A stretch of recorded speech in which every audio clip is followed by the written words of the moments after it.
রাজবোধ হইল প্রদীপগৃহে।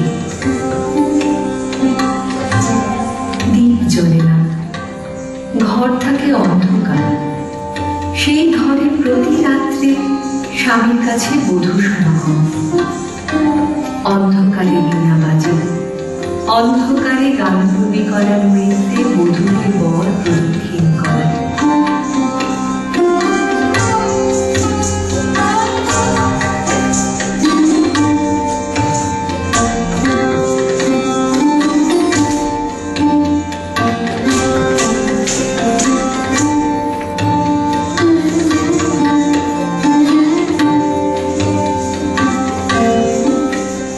একদিন রাত্রির তৃতীয় প্রহর, শুকতারা পূর্ব গগনে।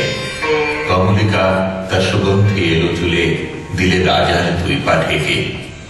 বললে, আদেশ করো, আজ উষার প্রথম আলোকে তোমাকে প্রথম দেখব,